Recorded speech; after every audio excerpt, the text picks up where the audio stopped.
दिनांक 10/12/2024 को एक बोधीबिघा थाना को यह सूचना प्राप्त हुई कि बोधीबिघा थाना क्षेत्र में ग्राम रामपुर और महुरी बाजार के बीच में एक दंपति के साथ लूटपाट के क्रम में उसमें से जो पत्नी है उनको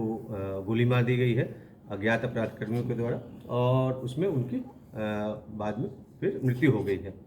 यह एक काफ़ी गंभीर घटना थी और सूचना मिलते ही इसमें त्वरित कार्रवाई करते हुए एसडीपीओ इमामगंज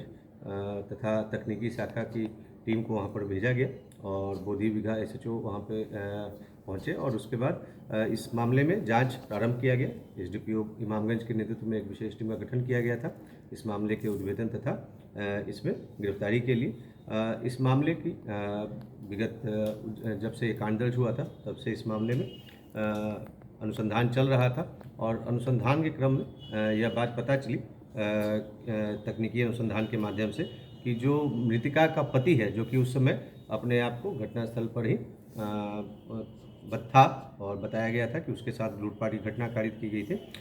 तो उसकी कुछ संदिग्ध लोगों से बातचीत चल रही है और साथ में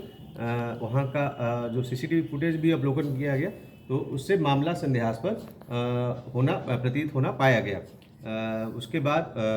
जो उसके पति को गिरफ्तार किया गया और सबसे पहले इसमें जो तथ्य अनुसंधान के क्रम में आए थे उसके आधार पर आकाश कुमार पेशर कमलेश पासवान, जो कि बोधीबिघा थाना का रहने वाला है, उसको औरंगाबाद से गिरफ्तार किया गया और इसके पास से एक स्मार्टफोन और इसके निशानदेही पर घटना में प्रयुक्त एक पिस्टल और 2 जिंदा कारतूस बरामद किया गया।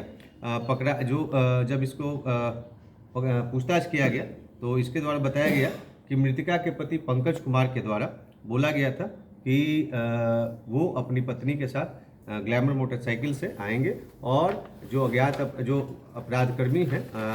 जिनको उनके द्वारा इस कार्य के लिए लगाया गया था वो लूटपाट की घटना कारित इस प्रकार से घटना को अंजाम देंगे कि लगेगा कि ये लूटपाट की घटना है और लेकिन उसमें मुख्य उद्देश्य उसकी पत्नी की हत्या करना था। और इसके लिए इन लोगों पंकज कुमार ने इन लोगों को तत्काल 35,000 रुपये दिए थे और उसके द्वारा बताया गया कि वो जो मोबाइल बरामद हुआ है उसके पास से आकाश कुमार के पास से वो उसी पैसे से खरीदा गया है। इसके निशानदेही पर सूरज कुमार को एक स्मार्ट मोबाइल फ़ोन के साथ गिरफ्तार किया गया जो डुमरिया थाना क्षेत्र का रहने वाला है। इन दोनों के से पूछताछ के आधार पर मृतिका के पति पंकज कुमार पेशर राजकुमार पासवान, जो कि भदवर थाना क्षेत्र का रहने वाला है, वो गिरफ्तार किया गया। पूछताछ के क्रम में उसने इस मामले में अपनी संलिप्तता स्वीकार की और उसके द्वारा बताया गया कि उसका अपनी साली के साथ प्रेम संबंध था और इस संबंध में और साथ में उसकी जो पत्नी है उसको गांव वाले काफ़ी डायन कह करके प्रताड़ित करते थे या बोलते थे, अशुभ मानते थे और साथ में वो चाहता था कि उसकी पत्नी की हत्या हो जाए और उसके रास्ते से हट जाए और उसके बाद वो अपनी साली के साथ जो संबंध था उसके लिए वो चाहता था कि उसकी पत्नी की हत्या हो जाए। तो उसने अपनी पत्नी के नाम पर विगत कुछ महीनों में 5-5 लाख रुपए के 2 LIC पॉलिसी भी कराए थे और इसने करीब इस मामले में इस घटना को कारित करने से पहले 2-3 माह पहले ही इस प्रकार की प्लानिंग कर ली थी जिसमें अपने सहयोगियों के साथ मिलकर के इस घटना को कारित करने के लिए उनके द्वारा प्लानिंग कर ली गई थी। उनके द्वारा इसके द्वारा इस घटना को अंजाम देने के लिए अपने दोस्त की मदद ली गई और दोस्त के माध्यम से अन्य जो अपराधकर्मी हैं उनके वो टच में आए और ये प्लानिंग बनी कि इस प्रकार से घटना को कारित करना है।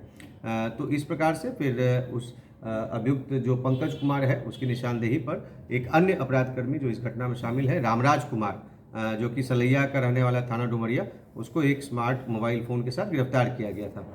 तो इन सभी अभियुक्तों का आपराधिक इतिहास पता किया जा रहा है और अन्य अभियुक्तों की गिरफ्तारी हेतु भी छापेमारी जारी है। इस कांड में जो संलिप्त अपराधकर्मी हैं उनकी गिरफ्तारी में शामिल पुलिस पदाधिकारी और कर्मी को पुरस्कृत किया जा रहा है। इस मामले में यह भी जानकारी मिली अग्रतर अनुसंधान में कि जो मृतिका के पति की जो साली है, उनके हस्बैंड के द्वारा पूर्व में डुमरिया थाना में भी एक आवेदन सनहा दर्ज कराया गया था, जिसमें उनके द्वारा इस प्रकार का आरोप लगाया गया था, जो कि इस घटना से काफ़ी पूर्व का है, शायद पिछले साल का है, जिसमें उनके द्वारा बताया गया था कि उनकी पत्नी का संबंध इनके व्यक्ति के साथ है। तो इस प्रकार से यह घटना के कारण के भी स्पष्ट हो गया है, और जो 4 अपराधकर्मी हैं उनकी गिरफ्तारी हुई है। 1 पिस्टल, 2 जिंदा कारतूस और 3 मोबाइल बरामद हुआ है। और साथ में यह काफ़ी एक कॉम्प्लिकेटेड मामला था,